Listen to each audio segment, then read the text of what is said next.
I'm standing at the kitchen window watching the rain fall on the street outside, and I can still hear those words like they were spoken yesterday instead of 15 years ago. If you go on that beach trip, our marriage is over. I was 53 then, and God help me, I believed him. I really did. So I didn't go. I stayed home in our shotgun house in Memphis with the rooms lined up in a row like a corridor of apologies, and I listened to the rain instead of the sound of waves. You know what's funny? I'm about to tell you something I never thought I'd say out loud. Not to my church friends, not to my sister, nobody. But maybe if I say it now, somebody listening will recognize themselves in my story and know they're not alone. If this story touches you, if it helps you see something you need to see, please like and subscribe. Because maybe the algorithm will send it to someone who desperately needs to hear they're not crazy. Maybe it'll reach the woman sitting in her kitchen right now, wondering if she's the problem. And if that's you, I want you to know something right now. You're not. I was wearing my lavender nightgown that morning, the one I've had for 20 years. Still wear it because he says I look nice in soft colors. Soft. Everything about me was supposed to be soft. Soft and grateful and small. I stood in this house where every room opens into the next. No privacy, no walls, no escape. And I watched the rain hit the pavement on our block where apartment buildings line both sides, and kids are usually playing outside. But that morning, it was just water and quiet. The house smelled like leftover meatloaf wrapped in foil, sitting in the refrigerator from 2 nights before. I'd cook the same meals over and over because those were his favorites and they made him happy. When he was happy, the house was quiet. When he was happy, I could breathe. On my dresser, a prayer candle burned low, the wax pooling around the wick like all my hopes collecting in a space too small to hold them. I remember standing there, my reflection barely visible in the window glass, and thinking about how I'd become a ghost in my own life. The woman looking back at me had tired eyes, shoulders that curved inward like she was trying to take up less space, hands that trembled slightly even when I pressed them flat against the cool countertop. I'd developed this habit of holding my breath when I heard his footsteps, releasing it slowly only when I could gauge his mood from the sound of his movements. That morning, my lungs felt tight, compressed, like they'd forgotten how to expand fully. Spring was finally here. The windows were open for the first time in months, and life was starting to feel possible again. You know that feeling? When the weather breaks and suddenly you can imagine being a different person? I had that feeling for about 10 minutes before he came into the kitchen and reminded me who I was allowed to be. Through the open window, I could hear Mrs. Patterson next door humming as she watered her flower boxes. She had geraniums in every color, and she tended them every morning like they were her children. I'd watch her sometimes, the way she'd touch the leaves gently, checking for signs of disease or distress, the way she'd smile when a new bloom opened. I used to have plants, a whole collection of African violets that I'd kept on the windowsill in the kitchen. But he said they made the place look cluttered, said the pots dripped water and ruined the wood, said I spent too much time fussing over things that didn't matter. So I threw them away. All of them. I remember standing at the trash can behind our house, holding those pots with their purple and pink flowers still blooming, and thinking, this is fine. This is just compromise. This is what you do for marriage. He walked past me without speaking, poured himself coffee, sat down in that rocking chair in the corner of the room, the one that creaks with every movement, every shift of weight, every time he leans forward to make a point. I've learned to read that chair like other women read faces. The creaking tells me his mood before his mouth does. That morning the chair was loud. Angry creaks. Short, sharp movements. I'd been planning to ask him about the beach trip. My college roommate had called the night before, organizing a reunion, just 5 women, 3 days at a cabin near Destin. I hadn't seen those girls in decades. I'd missed them so much it hurt sometimes. But I knew better than to bring it up when he was already upset about something. So I waited. I made his breakfast. I set it down in front of him without making eye contact. The bacon was crispy the way he liked it, the edges dark brown but not burned. I'd learned over the years exactly how long to cook it, exactly when to flip it. The eggs were over medium, yolks still soft, but whites completely set. 2 pieces of toast, buttered while hot so it would melt in, cut diagonally because he said that was the proper way. Orange juice in the glass without pulp because pulp made him gag. Coffee black with exactly 1 sugar, stirred clockwise 12 times. I knew his breakfast like I knew a prayer, every detail memorized, every step automatic. He said, "You're awfully quiet this morning." I said, "Just tired." He said, "You're always tired." And right there, in that exchange, was our whole marriage. Me apologizing for existing. Him reminding me that my existence was somehow insufficient. I watched him eat, the methodical way he cut his food, the way he chewed exactly 15 times before swallowing. He had rules for everything: the proper way to load a dishwasher, the correct order to clean a house, the right way to fold towels, the acceptable volume for conversation, the appropriate amount of time to spend on a phone call. I'd internalized all these rules so deeply that I followed them even when he wasn't around. I'd catch myself counting chews, timing conversations, folding towels into perfect thirds. His voice had become the voice in my head. Later that day, I called my friend Marie. She'd been on that call the night before too, and she was so excited about the trip. I told her I was thinking about going. I heard my own voice shake when I said it, like I was asking permission from the phone itself. She said, "Girl, you should come. When's the last time you did something just for you?" I couldn't remember. I genuinely could not remember the last time I'd done something that wasn't about him or the house or keeping everything smooth and peaceful. Marie told me about the cabin they'd rented. It was right on the beach, she said, with a big wraparound porch where we could sit and watch the sunset. She talked about the restaurants we'd try, the walks we'd take, the late-night conversations where we'd catch up on all the years we'd lost. She said, "Remember how we used to stay up until 3 a.m. talking about everything? Remember how we used to laugh until we couldn't breathe?" I did remember. I remembered that version of myself so clearly it hurt. The girl who stayed up late, who laughed without measuring it, who had opinions about things and wasn't afraid to share them. Where had she gone? When had I stopped being her? That night I told him. I was doing dishes and he was in the living room watching television, and I just said it. "My college friends are planning a beach trip, 3 days in April. I'm thinking about going." The silence that followed was so loud I could hear my heartbeat in my ears. Then he stood up, walked into the kitchen, stood behind me while I had my hands in soapy water, and he said, "If you go on that beach trip, our marriage is over." Just like that. Like it was nothing. Like he was commenting on the weather. I felt his breath on the back of my neck. I felt the heat coming off his body. I felt the weight of him standing there, waiting for my response. My hands were still in the water, soap bubbles dissolving around my wrists, and I thought about how easy it would be to just keep washing dishes, to pretend I hadn't heard him, to let the moment pass. But I had heard him, and he was waiting. "I just thought," I started, my voice barely above a whisper, "it would be nice to see them again." "Nice," he repeated, and I could hear the edge in his voice. "You think it would be nice to abandon your husband for 3 days to go party with women you haven't seen in 30 years? It's not partying, it's just what? What is it that's so important you'd risk our marriage for it?" I didn't have an answer, at least not one he'd accept. Because the truth was, I wanted to go because I wanted to remember who I used to be.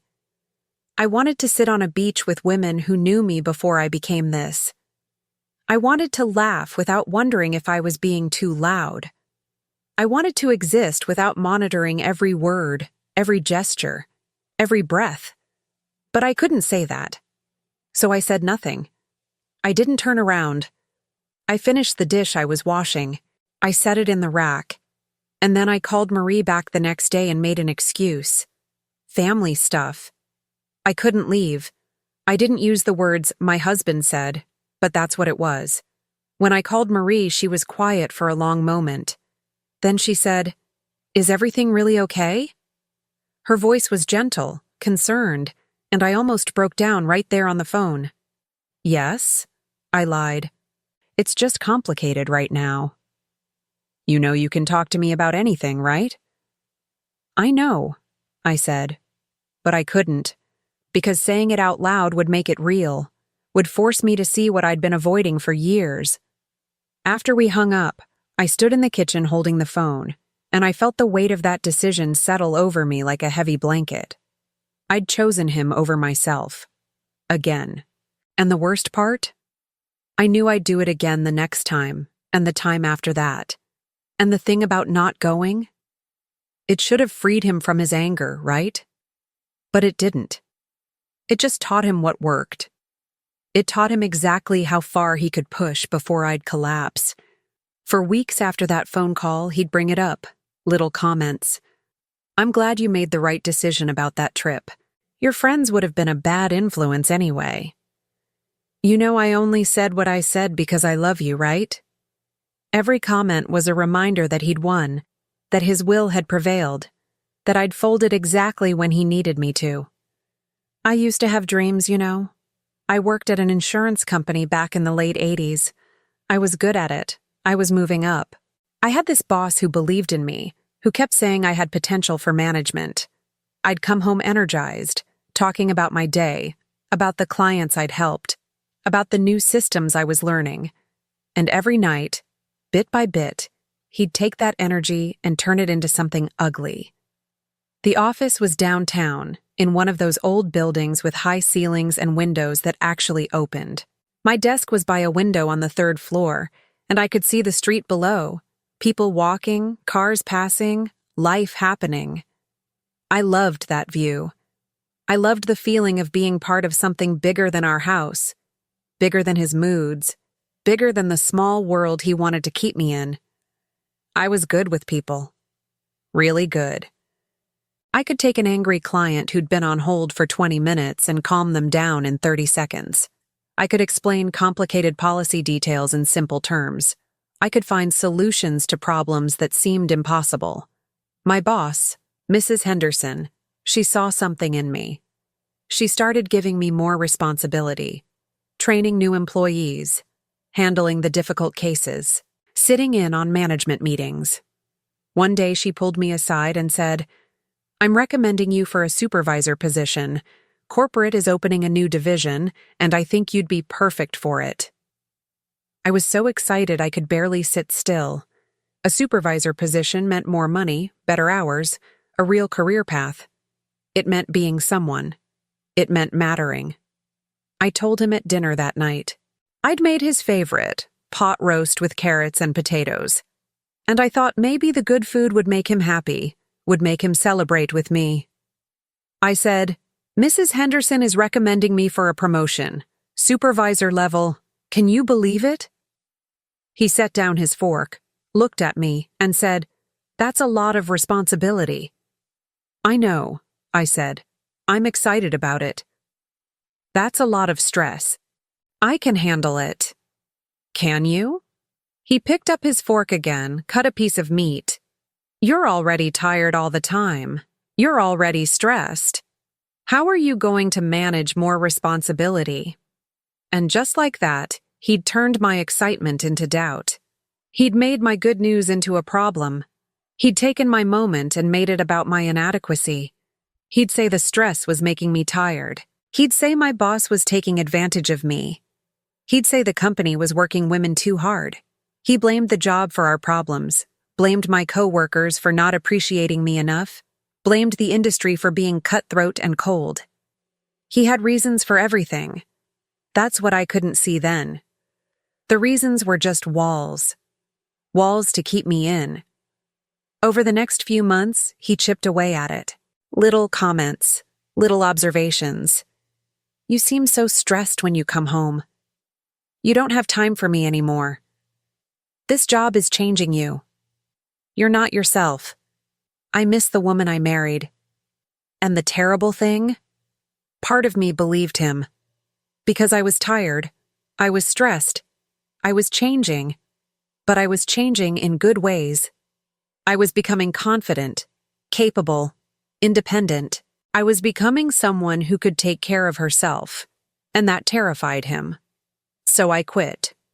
In 1989, I walked away from that job and I came home. He said it was temporary, just until I felt better, just until we got our feet under us financially. But temporary became permanent, and permanent became who I was. Mrs. Henderson called me 3 times after I gave my notice. She said, "Are you sure about this? You have such a future here." She said, "If this is about the stress, we can adjust your hours." She said, "If you need to take some time off, we can arrange that." She was trying to save me, and I didn't even know I needed saving. The last time she called, she said something I've never forgotten. She said, "I've seen this before. Women with talent, with potential, and then suddenly, they're gone. And it's always the same story. The husband doesn't like it. The husband feels threatened. The husband makes them choose." She paused, and then she said, "You don't have to choose. You can have both. A marriage and a career. You can have both." But I didn't believe her. I chose him. I chose safety over risk. I chose peace over conflict. I chose to be small. I stopped listening to my gospel music while I cooked, or at least I turned it down so low I could barely hear it. I stopped having Marie over because he said she talked too much. I stopped buying things for myself without asking because he'd look at the bank statement and question every purchase. $5 for a magazine, $8 for a lipstick, $12 for a book. Every dollar became evidence of my selfishness. I cooked meatloaf and collard greens and cornbread because those were his favorites. I learned to read his silences. I learned to make myself smaller. I learned to apologize for things I didn't do. And you know what the worst part was? I started to believe I deserved it. I started to think that maybe I was too sensitive, too needy, too demanding. Maybe other women wouldn't have a problem with this. Maybe I was the problem. That's what happens when someone controls you for long enough. You start to do their job for them. You start to police yourself. The months after the beach trip that never happened were some of the darkest of my life. I'd see photos of my friends on that trip. They'd sent me pictures.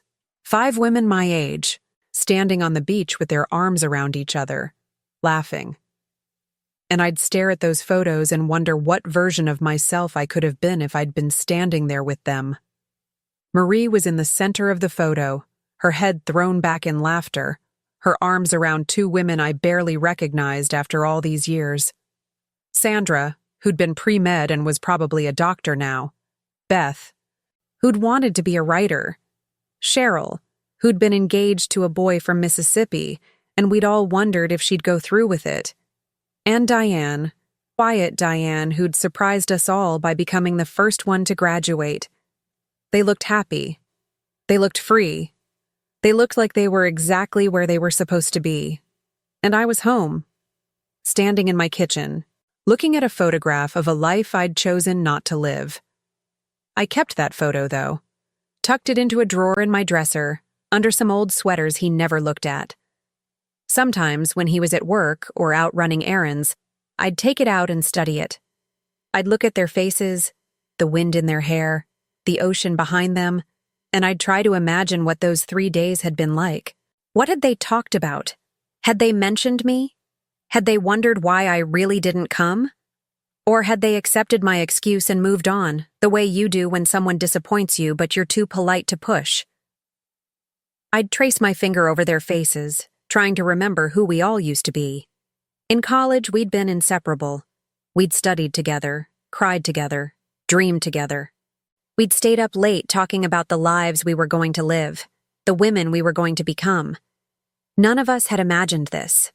None of us had imagined that one of us would disappear into a marriage so completely that she'd forget she was allowed to have friends. But I wasn't. I was home, cooking meatloaf, listening to the rain. Years went by like that. One turning into another, seasons changing, spring coming and going, windows opening and closing. I kept that prayer candle burning on my dresser. I'd light a new one every few weeks, watching the flame flicker in the dark, asking God to help me understand what I'd done wrong. I thought, maybe if I prayed harder, loved better, served more completely, things would change. I thought maybe this was just what marriage was: sacrifice, compromise, putting someone else first. But it wasn't compromise. It was erasure. When I turned 60, he threw me a party, invited people from church, made a big show of it, bought me a cake, gave a speech about how blessed he was to have me. And I stood there smiling, wearing a dress he'd picked out, listening to him talk about me like I was some kind of saint. And I felt absolutely nothing.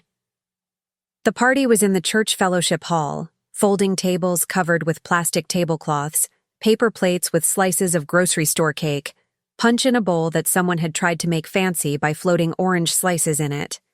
About 30 people came, most of them his friends from work or church, people who knew him better than they knew me.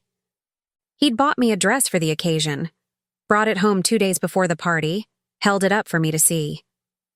It was beige. Of course it was beige, with a modest neckline and sleeves that came to my elbows. "I thought this would look nice on you," he said. Not, "Do you like it?" Not, "What do you think?" Just a statement. "This is what you'll wear." I wore it. I stood in front of the mirror that morning and looked at myself and saw a woman in beige. A woman who blended into walls. A woman who existed to not be noticed. At the party, he gave his speech, stood up in front of everyone, held his glass of punch like it was champagne, and talked about our marriage. 30 years, he said. 30 years with the most patient, loving, dedicated woman I've ever known. People smiled and nodded. She's been there through everything, supporting me, taking care of our home, never complaining, never asking for anything. He looked at me, and in his eyes I saw pride. But it wasn't pride in me. It was pride in what he'd made me. "I'm the luckiest man alive," he said, and everyone clapped. I looked around the room at all these people who thought they knew us, who thought we had this beautiful marriage, and I wanted to scream. I wanted to tell them the truth, that I hadn't made a decision without his approval in years, that I hadn't bought myself anything in months, that I couldn't remember the last time I'd laughed until my stomach hurt. But I didn't scream. I smiled. I thanked everyone for coming. I cut the cake. Someone asked me what it felt like to be 60, and I opened my mouth to say something polite, something expected, and I realized I had no idea how I felt. I'd spent so long monitoring his feelings, predicting his moods, managing his responses, that I'd completely lost track of my own. That night, after everyone left, I sat in the kitchen looking out at our block, at the apartment buildings where kids were playing basketball under the streetlights, and I thought about what it would feel like to be free, just for a second, just to imagine it. Then he came into the kitchen and told me I'd embarrassed him at the party by not talking enough to his boss. And just like that, the moment was gone. It wasn't until I was 65 that things started to crack open. We were at church on a Sunday morning in spring, windows open, smell of fresh air mixing with old hymnals and coffee from the fellowship hall. His boss was there with his wife, and she was talking about their new car, a Cadillac Escalade in midnight black. Beautiful thing. And my husband, he just couldn't help himself. He started talking about money, about all the investments he had, all the wealth he was building, talking like he was some kind of businessman who'd made his fortune through genius and hard work. He talked about net worth and income and profits like he was giving a seminar. And then he said something about me, about how I spent money, how I was a burden, how he had to support me because I had no skills anymore, no value in the marketplace, nothing to offer except the ability to cook his meals and keep his house. His boss's wife looked at me, really looked at me, and I saw something in her eyes. Recognition, pity, horror. She knew. She'd been standing there listening to her husband talk about their new car. And then she'd listened to my husband reduce me to nothing, and she'd seen it. She'd seen the truth that I'd been hiding for decades. After the service, she found me in the ladies' room. I was washing my hands, and she came to stand beside me at the sink. She didn't say anything at first, just washed her own hands, dried them on a paper towel. Then, quietly, she said, "Are you okay?" 2 words, that's all it was.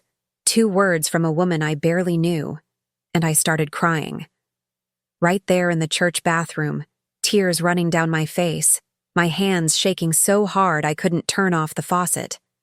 She reached over and turned it off for me, handed me paper towels, stood there while I fell apart.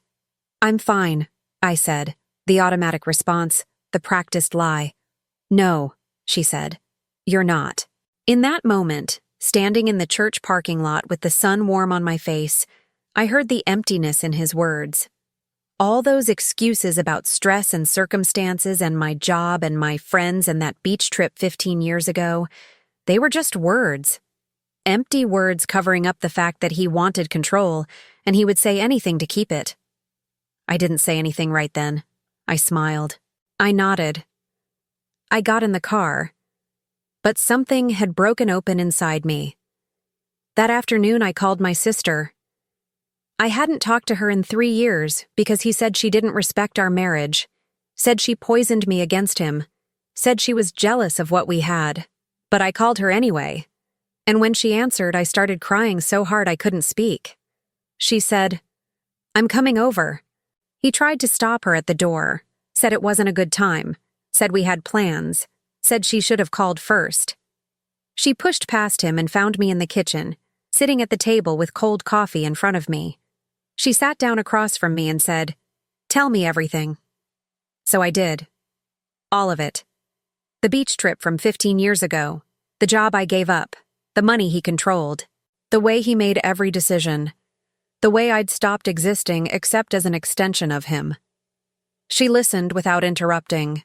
And when I was done, she said, "We're going to fix this." I didn't believe her. Not really.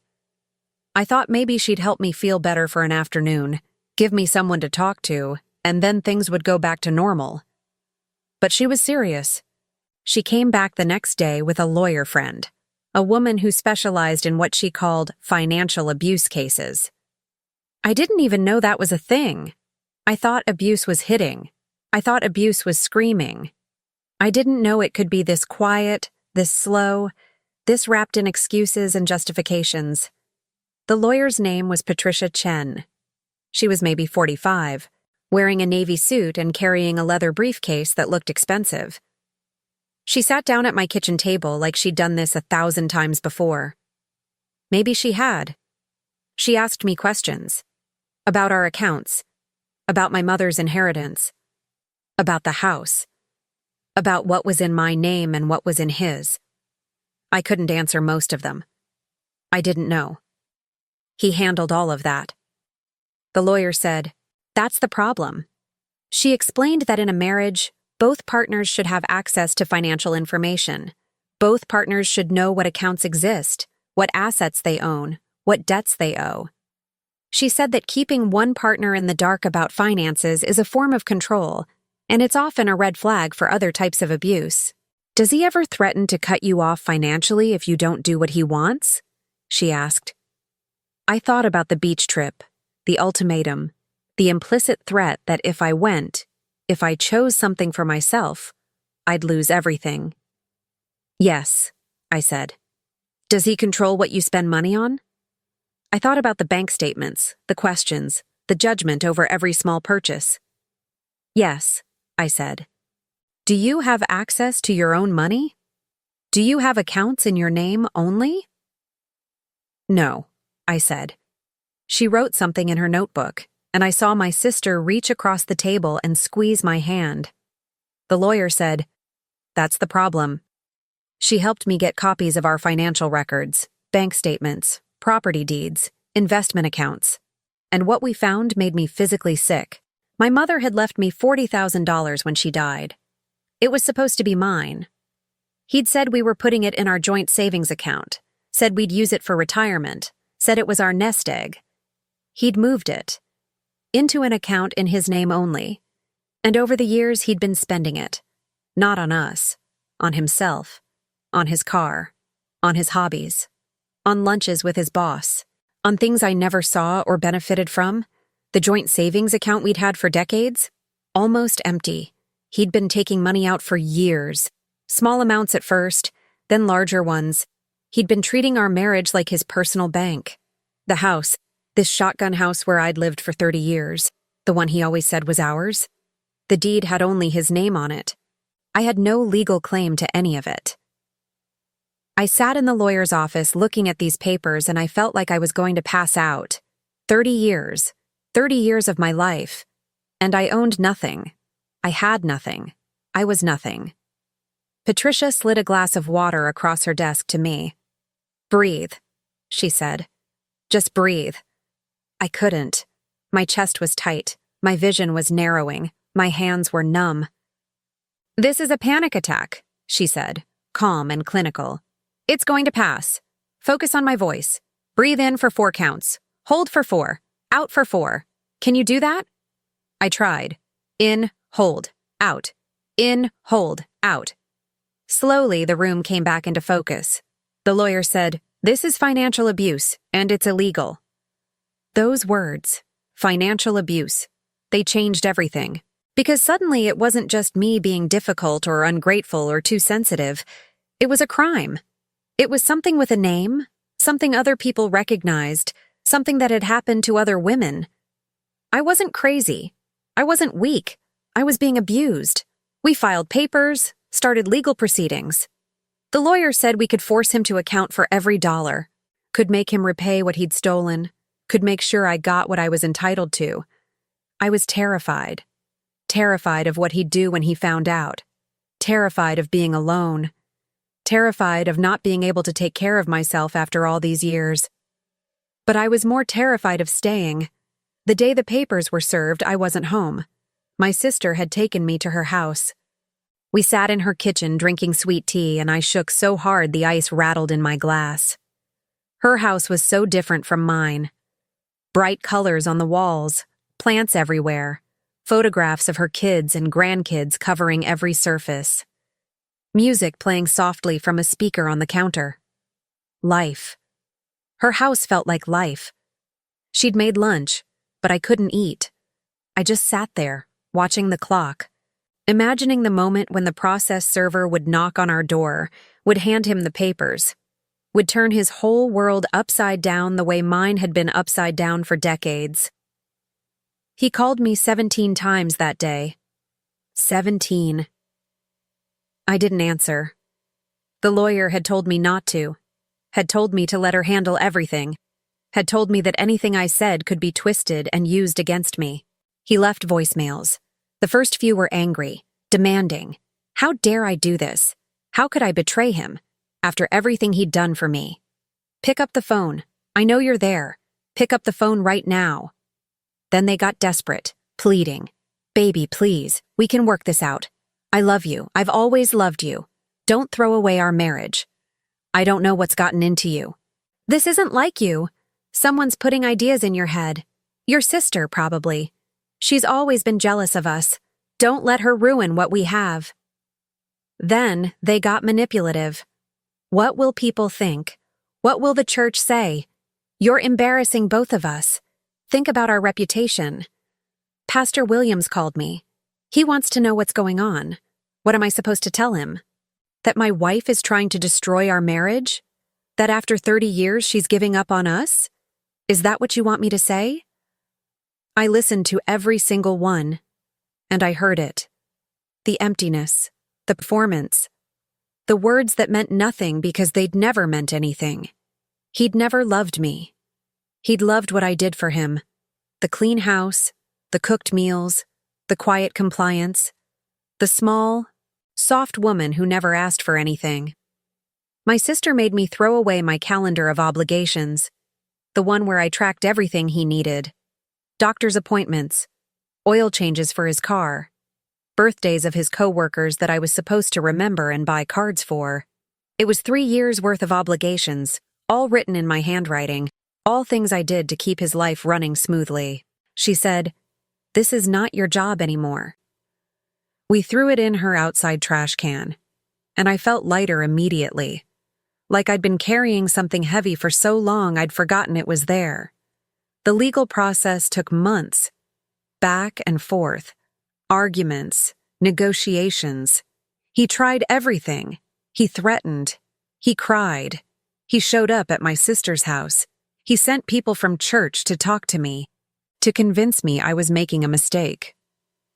There were nights I almost gave up. Nights when I'd lie awake in my sister's guest room, staring at the ceiling, wondering if I was making the biggest mistake of my life. What if he was right? What if I couldn't make it on my own? What if I was throwing away everything for nothing? But then I'd remember the feeling of standing in that kitchen with his breath on my neck, his ultimatum hanging in the air. I'd remember the years of apologies I'd made for existing. I'd remember the woman in the beige dress at her 60th birthday party, smiling while feeling absolutely nothing. And I'd know I couldn't go back to that. I'd rather face the unknown than return to that slow death. Pastor Williams came to see me. He sat in my sister's living room with his Bible on his lap and talked about the sanctity of marriage, about forgiveness, about the vows I'd made before God. I listened. And then I said, "Where was God when he stole my inheritance? Where was God when he kept me trapped in that house for 30 years? Where was God when I became so small I couldn't even recognize myself?" Pastor Williams didn't have an answer for that, but I didn't fold. For the first time in 30 years, I stood firm. The judge ordered him to repay the money he'd taken from my inheritance, every dollar, plus interest. The house had to be sold and the proceeds split. He lost access to the accounts. Everything he'd used to control me with suddenly had legal consequences. I watched him sit in that courtroom and listen to the judgment, and I felt absolutely nothing. No satisfaction, no anger. Just this quiet certainty that I was doing the right thing. That was 2 years ago. I'm 68 now, and I live in a city apartment where there's always something to do. I can walk to coffee shops and libraries and parks. I can hear people outside my window at all hours. I'm never isolated, never trapped. I take classes at the community center, painting, line dancing. I'm learning to use a computer. I've reconnected with Marie and some of my other old friends. I went on a beach trip last summer. Finally. At 67 years old, I stood on that beach with my feet in the water and I cried. I threw away the calendar of obligations on my first day in the new apartment, along with a lot of other things. The lavender nightgown he liked, the soft colors he preferred, the routine he'd built for me. I bought myself new clothes, bright colors, red, orange, yellow, colors that make me feel alive. I listen to gospel music as loud as I want. I cook whatever I feel like cooking. I bought myself things, small things, without asking anyone. A plant for my windowsill. A book I'd wanted to read. A lipstick in a shade I liked. Every small choice felt like a revolution, but I'm not going to lie to you, it wasn't all easy. About 3 months after the divorce was final, I ran into him at the grocery store. He was with someone, a woman I didn't recognize, younger, maybe 50. She was pushing the cart. He was walking beside her with his hand on her back, and I watched him do it.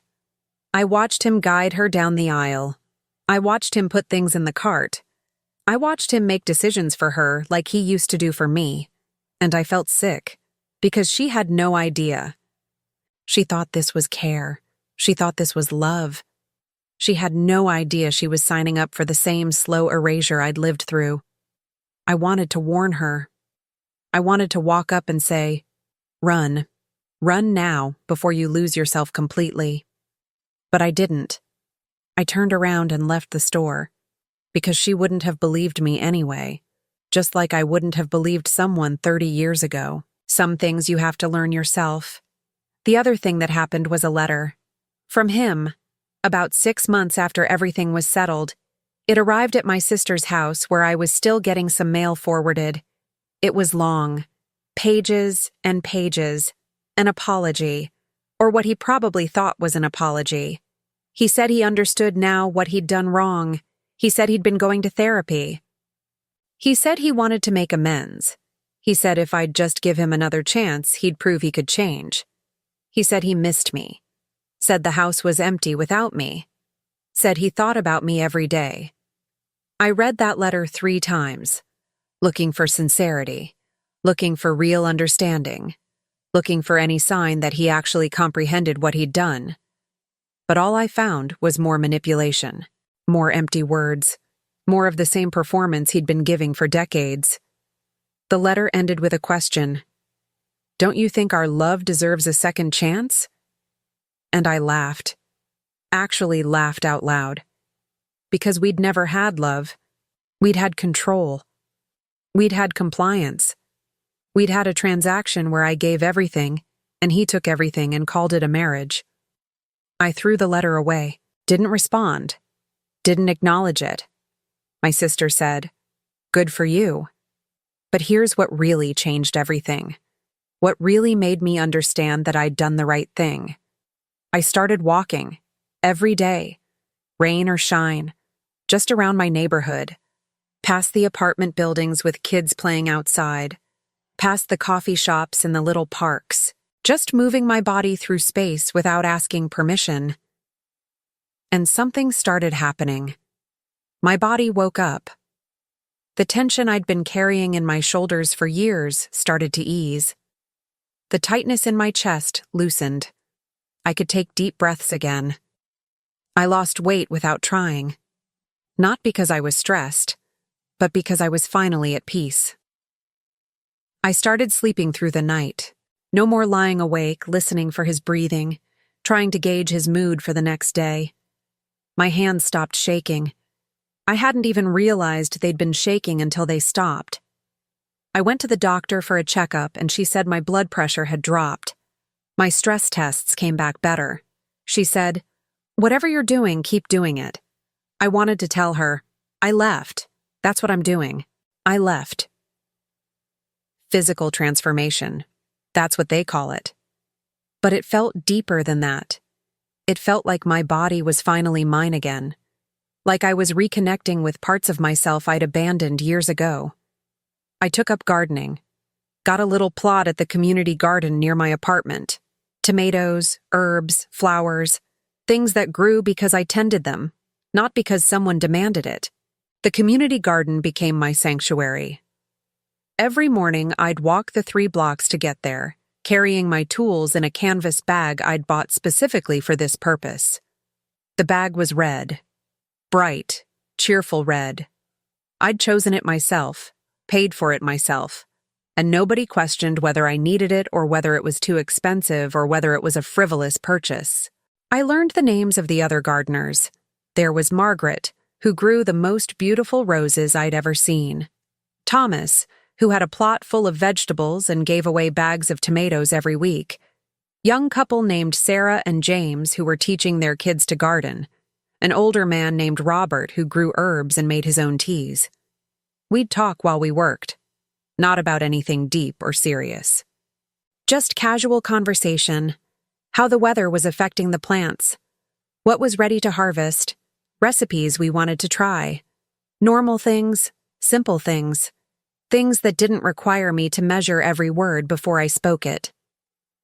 One morning, Margaret said something to me that made me cry. We were both watering our plots, and she said, "You look different from when you first started coming here. Lighter somehow, like you've put down something heavy." I had. I'd put down 30 years of weight. I started going to a different church, one where nobody knew me or my history, where I could just be another face in the crowd, where I didn't have to perform or explain or justify. And slowly, over months, I started to feel like a person again. Not someone's wife, not someone's obligation, just myself. Last month I went back to that neighborhood where our old house was. Not because I missed it, but because I wanted to see it with new eyes, to prove to myself it couldn't hurt me anymore. The house was still there, still a shotgun house with rooms lined up in a row, but it looked smaller somehow, sadder. The paint was chipping. The porch sagged a little. I stood across the street looking at it, and I felt nothing. No nostalgia, no regret, no longing, just relief that I'd escaped. I saw that rocking chair through the window, still in the same spot, still creaking probably. And I thought about all the hours I'd spent listening to that creak, trying to interpret it, trying to predict what mood it signaled. What a waste. What an absolute waste of my life. I got back in my car and drove to my apartment, my space, my quiet, my peace. And I thought about all the women who are still sitting in houses like that, listening to creaking chairs, making meatloaf, keeping prayer candles burning, waiting for things to get better. I want to tell them, it won't get better. Not on its own. Not if you just wait and pray and try harder. You have to leave. You have to choose yourself. Even when it's terrifying. Even when everyone tells you you're wrong. Even when you don't know how you'll survive. Because here's what I learned. Here's what nobody tells you when you're young and getting married and thinking love will be enough. Love without respect is abuse. Care without autonomy is control. Marriage without equality is prison. And you can't fix someone who doesn't want to be fixed. You can't love someone into changing. You can't sacrifice yourself into deserving better treatment. The only thing you can do is save yourself. The WHO estimates that nearly 16% of seniors in communities suffer abuse every year. 16%. That's not some rare tragedy.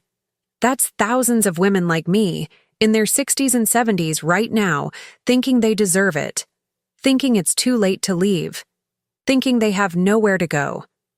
But here's what broke my heart the most. Research reveals that only 1 in 24 cases of elder abuse is ever reported. 1 in 24. Most of us just suffer in silence. We don't tell our kids because we're embarrassed. We don't tell our friends because we think they won't understand. We don't tell our doctors because we've learned to minimize and excuse and justify. We disappear while we're still alive. I'm not going to let that happen to me anymore. And I don't want it to happen to you. If you're listening to this and any part of my story sounds like your life, please hear me. The emptiness you hear in their words isn't your fault. Your dreams aren't small. Your needs aren't too much. Your existence isn't a burden.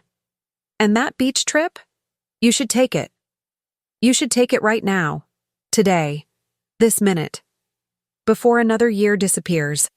Before another piece of yourself gets erased. Because here's what I know now that I didn't know at 53. Time doesn't wait. Your body won't always be strong enough to start over. The people who love you won't always be around to help you escape. There's a window. And it's open right now. I'm sitting in my apartment as I tell you this. It's spring again. The windows are open. I can hear kids playing basketball outside. I can smell someone cooking something good. I can hear music from a neighbor's apartment. Life. Real life. Happening all around me. And I'm part of it now. Finally. This morning I threw away the last of my lavender nightgowns. The soft colors. The careful choices. The version of myself I built to please someone who was never going to be pleased. I bought myself something red. Bright, bold red. The kind of red that says, I'm here. I exist. I matter. Tomorrow I'm getting in my car and I'm driving to the beach. By myself. No one to ask. No one to approve the trip. No one to make me feel guilty for wanting something. Just me and the ocean and the sound of waves I should have heard 15 years ago. Have you lived this? Do you know someone who has? Drop a comment. Tell your story, even if it's just one sentence. Because the more we speak up, the more we realize we're not alone. the more we realize this isn't normal. This isn't what marriage is supposed to be. And please, if this story helped you, like and subscribe. Because maybe the algorithm will send it to the woman who needs it. The one sitting in her kitchen right now, watching the rain, wondering if this is all there is. Tell her, there's more. There's so much more, and she deserves every bit of it.